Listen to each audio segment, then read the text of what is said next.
Hello guys, நம்ம தமிழ்நாட்டில் என்னத்தான் நடக்குதுன்னு தெரில. ஏன்னா அந்த அளவுக்கு இந்த பக்கம் பார்த்தா செவிலியர்கள், இந்த பக்கம் பார்த்தாங்களா டீச்சர்கள், சென்டரில் பார்த்தீங்களா அதாவது தூய்மை பணியாளர்கள். ஆக்சுவலாக வந்து 156வது நாளாக வந்து கூவம் ஆற்றுல, அதாவது சென்னை கூவம் ஆறு இருக்குல்ல, அது பார்த்தாவே தெரியும் அது எவ்வளோ பெரிய சாக்கடை நதின்னு தெரியும். அது உள்ள இறங்கி போராடுறாங்க. என்னத்துக்குன்னா அதாவது தனியாருக்கு அந்த வந்து அந்த பணி தூய்மை பணியாளர் இருக்கு தானே, அந்த பணியை வந்து தனியாருக்கு வந்து விற்கிறதுக்கு போயிட்டாங்க.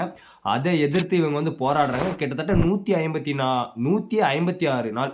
ஓகேங்களா. ஆக்சுவலாக இவங்க சொன்னது ஒன்று, ஆக்சுவலாக நான் ஆட்சிக்கு வந்துட்டா கண்டிப்பாக இதை வந்து நான் உங்களை எல்லாருமே பர்மனெண்ட் பண்ணிடுறேன், இந்த வேலையில் வந்து பர்மனெண்ட் பண்ணுறேன். அவங்க வந்து சம்பளத்தெல்லாம் எக்ஸ்சேஞ்ச் பண்ணிலாம் கேட்கல, அதை வேலையை வந்து நிரந்தரமாக வேணும்னு சொல்லிட்டு தான் கேட்குறாங்க. அவங்களுடைய கோரிக்கை வந்து உண்மையானது தானே. ஏன்னா ஆக்சுவலாக நம்ம வீட்டிலே ஒரு குப்பை ஒரு 2 நாளைக்கு இருந்துச்சுன்னா அதே நாற்றடிக்கும். இதில் வேறு ரோட்டில் இருக்க குப்பையெல்லாம் அவங்க தான் அள்ளுறாங்க. அவங்களுக்கு நிரந்தரமாக ஒரு வேலை வாய்ப்பு ஒன்று கொடுத்தா ஒன்று பரவாயில்லைங்க.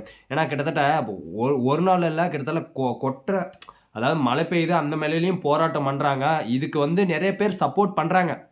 ஒரு சில இன்ஸ்டாகிராம் யூஸர்லாம் உங்களால் நீங்கள் வந்து ஒரு நாளைக்கு ஒரு 2 ரீல்ஸ் எடுத்து போட்டாலுமே அதில் ஒரு ரீல்ஸாவது எடுத்து போடுங்க. ஏன்னா அங்கே வந்து தப்பு வந்து குறையணும்னா நம்ம வந்து தப்பு எல்லாருமே எதிர்த்து கேட்கறனால தான். நீ ஒரு இடத்துல வந்து நீ அமைதியாக இருந்துட்டுனா அந்த இடத்துல உங்களை நீங்கள் அமைதியாகவே இருந்துட்டு போயிடுவீங்க. ஓப்பனாக நான் சொல்கிறேன்.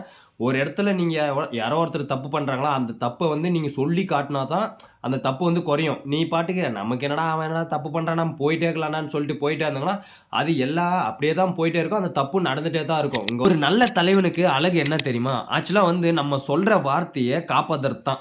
ஆனால் இவங்க காப்பாற்றினாங்களான்னு தெரிஞ்சிச்சுன்னா அதுதான் இல்லை.